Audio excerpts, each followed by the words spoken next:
Hello, Bernadette O'Connor. It's been a while. How are you going? I am fabulous, Karen. Thank you for inviting me in today. I love that we're spending time together on World Book Day. You Yeah. know, it's what a best time to celebrate books and authorship, and celebrate what it's like to be an author. And you are an author of two amazing books, Let's Go Home and Beneath the Veil. Now, these books channeled through you. Can you tell us about them? Start with Let's Go Home. So Let's Go Home just landed with me. Literally came in, told the story, and I just sat and I just wrote it over a couple of months, just every couple of hours every morning. Very aligned to the work I do as an energy practitioner. So it was using the power of story to bring people into a transformative experience. And then I had this manuscript, I didn't really know what to do with it. And so that was just kind of then, it just came to life in its own way, just following, no forcing, just allowing it to come out into the world. And that's how I landed with you. And then it was almost as Let's Go Home was launching, that this second book, Beneath the Veil, literally landed with me. And I was like, I've just birthed one. I can't be, pregnant with another one, if we use that metaphor. But it was insistent on coming out. And so it was a very quick turnaround with Beneath the Veil, and it very much landed with me in the same way, and really asked me to write the story, to share the story with the world. And I honoured that, and, brought Beneath the Veil out into the world in, February last year. Yeah. I know, and you did it in record time. I remember being on that journey, and I was like, "Oh, okay." Well, So, it wasn't really by choice. It was, I remember getting really clearly I needed to launch this book in February. And so I spoke to you and Natasha Gilmore, my editor, and I said, give me my timeline. And I'm not an author writer by trade, so I'd never written to a timeline or a deadline. And you guys said to me, you'll need manuscript finished by the 30th of September. And it was 2 a.m. on the 30th of September that I emailed through my final manuscript to Natasha to start editing. And then it was a very, very, very quick process, but she wanted to be out in the world in February for very good reasons. So tell us about Halia. She's feisty, hey? So Halia is the protagonist in Let's Go Home, and Let's Go Home's really the modern girl story. So it's Halia, her journey starts as a 17-year-old who runs away to the ski fields one day and ends up having a one-night stand with essentially what is her soulmate, but then takes that with her and goes on a disastrous type of journey trying to rediscover that connection. So it really is the story of the modern girl, which to many extent we've all gone through, searching for self. She does it probably a little bit more dramatically than I did it. There's definite times in her glamorous corporate life where she's hidden away in the back halls of a New York nightclub, high on cocaine, having, rampant sex with strangers, all in the endeavour to access that sense of there. But, her journey really is about that, well, how do I find there here? And it's a really beautiful but very, very realistic story, for having worked with hundreds and hundreds and hundreds of clients, essentially all searching for that sense of peace, that sense of self. It really is the journey that she has to go on, digging into her past, her pain points, her childhood, and then even into past life experiences to really figure out, who am I, and how can I find that sense of just in the moment. And what has happened is so many people, having read that, experience that transformation in themselves, and they get to the end of that journey with Halia and go, I found it, and I don't want to let her go because she's my anchor to that place. Yeah, it was beautiful. Oh. Beautiful. that's the thing. And like, these characters come to you and their stories have to be written, and that's how I love that you just allow these stories, you hear them call and you answer them. And you know, especially with Beneath the Veil, it was a bit more of a controversial book, and people were, was this your story and things like that, and you're going, no, it's not, it's a story that came to me and I had to write it. And it's the same with Halia. These people are not connected to you, these characters, they're actually, they just called you to write their stories. The way I explain it to people is that they're just an energy, a creative force that wants me to tell their story. It's not, oh, I'm going to take, because people have said, you know, is it based on clients and these stories? Is it a little bit of this and a little bit of that? And no, you know, I don't know these people. I don't know their stories. And yet people say they're so real. They're, you know, and how did you know? And I even know with Beneath the Veil, the character of Clara, and it's based in Ireland in the 1940s, and the character of Clara ends up being sent away as a young woman to the Magdalen laundries. Now, even though I'm of Irish descent, ignorance on my part, I didn't really have any knowledge of the Magdalen laundries. And now I feel quite mortified that I didn't. But when I wrote, I just kind of, I stumbled across these places and I went, oh my gosh, that's where she ends up. And then I just wrote it. And when I write, I see the story. And it was some months after the book was even published that I watched the movie, The Magdalen Stories. Yes. And my husband fell asleep watching it, but at the end, I just sat there sobbing. He woke up and he's like, what's wrong? And I just said to him, I don't know how I knew. I don't know how I knew, because everything that was reflected in that movie which is the true story of women who have been in there. And you'd already written and published this book. And I was just like, how did I know? But that's how clearly they take me into their world and their story. And like, you're not a big one for research. You just write the story, you know, and like, that's the thing, you know. And I don't research anything. I'm the worst writer, you know. I'm not, you know, I research nothing. I just write from a place. Having said that, you know, book 3, which still is without a name, which still is not written, I have to research, but it's not in that traditional way. I'm researching within my soul with this, which is why I'm having to do so much work before this book will be written, which is quite frustrating from some perspectives, because I can't write it until I've done a lot of deep inner work on myself, because I'm not ready to receive her story. And so it's been quite frustrating. It's going to be a powerful book. It's going to be a powerful book. It will be, because it's taken a very long time compared to the others. But I know the amount of work I've had to do on myself and everything I've had to step away from to do that work is going to make it even more powerful. Wow.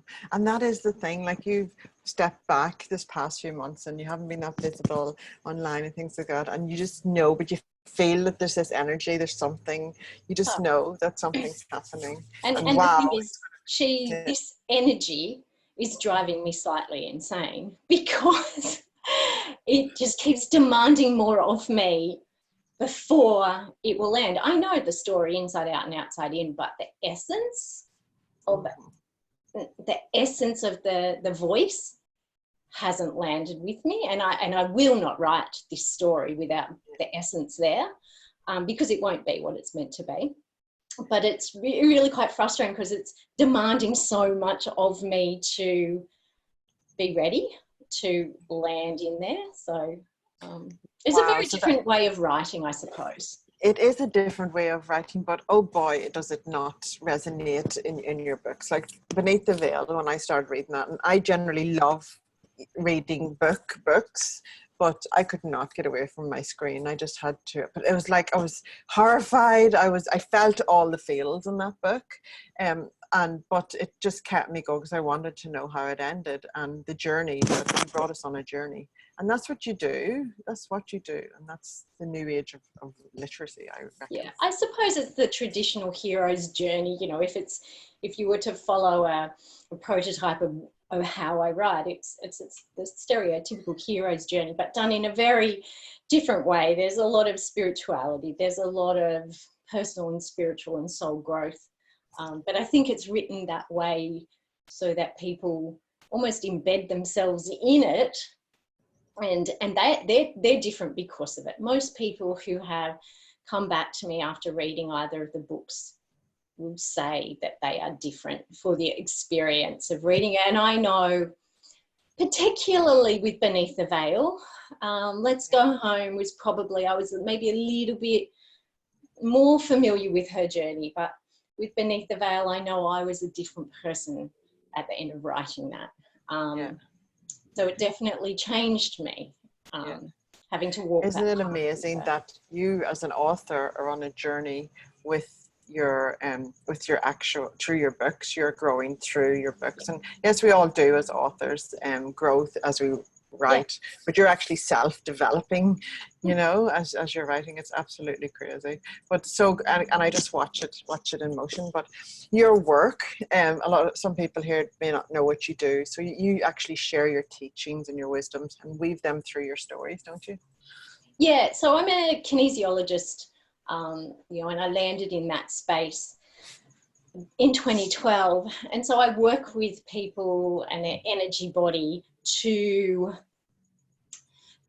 help them shift energy blocks, things, limiting beliefs, and they help them to heal the wounds of the past so that they can become the person that they want to be, so they can express their truest self in the world. It sounds really funny, but it's, you know, it's such an honor to work with people in that way. There's so much trust that people place in me and my gifts, my intuition, to be able to walk with them as they unravel and reveal more of themselves to them. And I suppose the books have been gifted to me as a way of reaching more people to help them and go there. And look, I suppose what I know to be true is not everyone's ready for my books. Not everyone's ready to delve into Clara's story, which is a traumatic, horrendous story, and the suppression of woman. Not every woman's ready to walk that path yet. But I do know that when people, and it's a funny thing, when people are ready, they somehow land those books, as we all do, you know. It's like the book finds us when we're ready, the same as the teacher finds us when the student's ready. You know, so it's one of those things that, it feels like it's another way for me to support and guide people in their own soul's transition. You do feel that in your books. Like it's like you do get your teachings through the books, and you're a different person by the end of it. That's the thing. That is just the thing inside us. So what's next for Bernadette O'Connor? So I'm actually really, really enjoying having removed myself from a lot of life, not just because of the isolation period with this virus, but really I'm loving being connected to my children. I'm loving having the space, having time and space, which was really confronting for me for a while because I'm a doer. And so I had to really get comfortable with having so much time and space, which I haven't had since I was a child. Yeah. And so I'm really enjoying that, because in that I can definitely feel more and more like every day, you know, the energy of book 3 is working with me, demanding of me to go exploring parts of myself, parts of my ancestral line, exploring parts of society, exploring parts of the feminine, so that the beauty of space, maybe, as well, you know? Sorry? The beauty of space. Oh, and that's the thing. I have to have this. It sounds quite indulgent, and I've had to deal with that sense of guilt around having time and space. But I really do need this space to honour the exploration that's going on you know, and I'm very lucky because the clients who have found me and worked with me over the last 3-4 months are very much in the space. So as I work with them, I'm learning from them and exploring with them. So book three, which will have a nicer name at one time. She will arrive, and she will arrive with force. It's just the unknown, and I've got much more comfortable in the unknown. But I've also had some beautiful time in the last, you know, month, 6 weeks with my kids, and we've been writing some short stories. We're working on a little project around, so the kids and I collating letters from children all around the world about their experience, how they're feeling, what their fears are, what their and what their hopes are for the world. So I'm a really firm believer that our children are going to be the creators of our new world, and as we plant the seed of change and we nurture those dreams that our children have, that's the world we're going to create. So my plan is to pull in all these letters from children around the world and publish a book that will be more than what the internet tells us what this experience is, and more than what the science data. You know, this is, I've spoken to my kids about the Diary of Anne Frank and how that was such a powerful reflection of history, but not like in a really personal way. And the children won't remember this. They'll remember the time, but they won't remember how they felt. So it's those there's lots of creativity going along, and I love sharing that with my children. I love that project. And lots of little short stories that the kids have been writing. You know, so it's a nice creative outlet and lots of ideas, but sometimes those creative ideas can be a distraction as well. Yes, I understand totally. One thing we didn't talk about was your journey to Ireland. Remember, we went to Ireland in October. Wow, now that was a huge experience for you, wasn't it? It was life-changing, which sounds very dramatic and a bit cliche, but I really do think, and I've said this to a couple of people even over the last couple of days, I'm still processing my experience all these months later. That trip in its entirety. So I was at the writers' retreat with you in the castle, which was just so incredibly special and magical. So many incredible experiences and interactions with people, which is very hard to put into words. But then I went from there, and I had Beneath the Veil, and I launched Beneath the Veil and shared her with Ireland. I had these amazing workshops that I was presenting all around Ireland. And then I had 6 days by myself in the Burren, around the Cliffs of Moher and in Galway. And I really felt like I walked Beneath the Veil with my characters. They took me there. I ended up in Galway, and I had to go. I was like a mad woman. I had to find the home of the Magdalen Laundry in Galway that Clara had been sent to. And I was literally quite obsessed until I found it.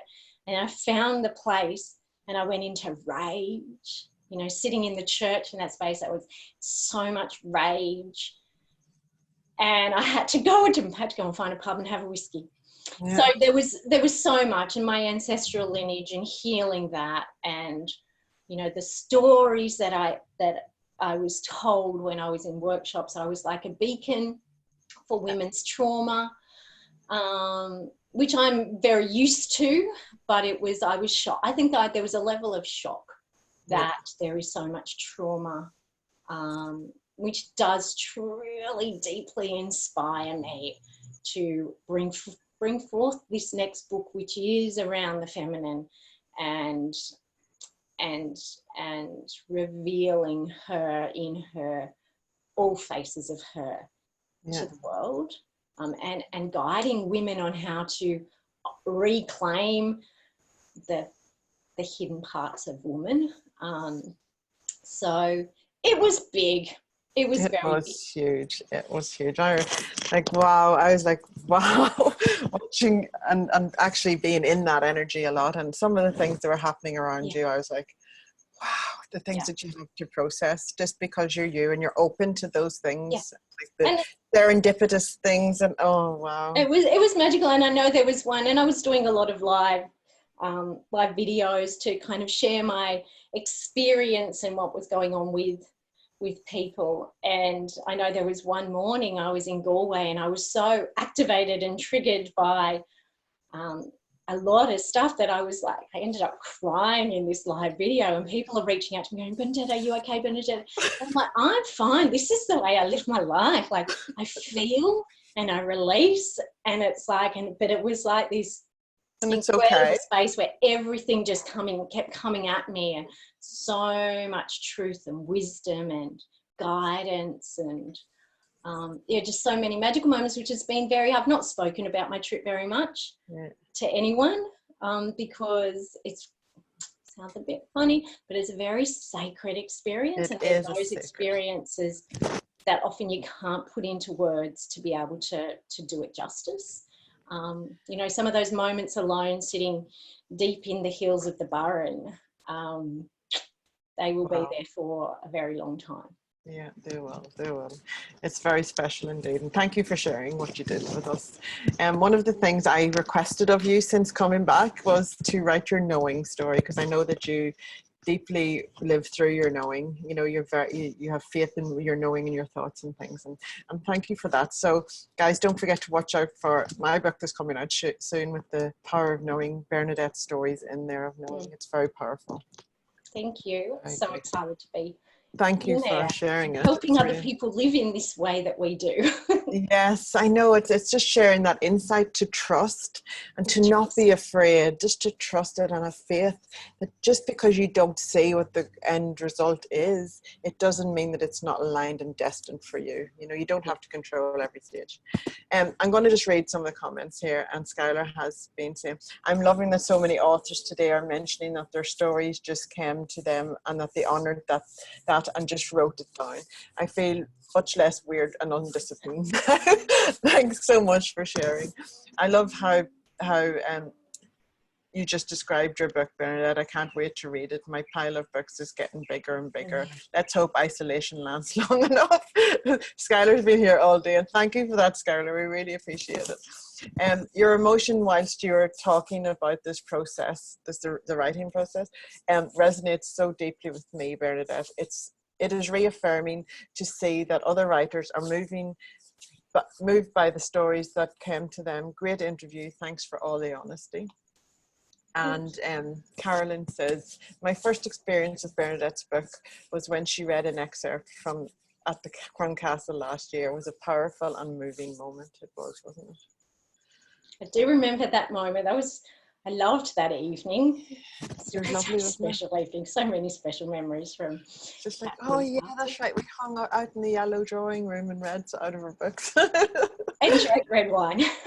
And enjoyed red wine. That's right. The most important thing, of course. Yeah. And planned on the butler being it was funny. It was funny. Oh, it's always a pleasure to catch up with you. And thank you so much, Bernadette. I've got the biggest smile on my face. It's so nice to reconnect. It really is. To everyone. Yeah. It really is. Thank you so much. And this interview will be live in the group shortly. And so if anybody has watched the interview and has any questions, please post them below and we make sure that Bernadette sees it. Thank you so much, everyone. Thanks, Bernadette. Bye. Thanks, guys. Bye.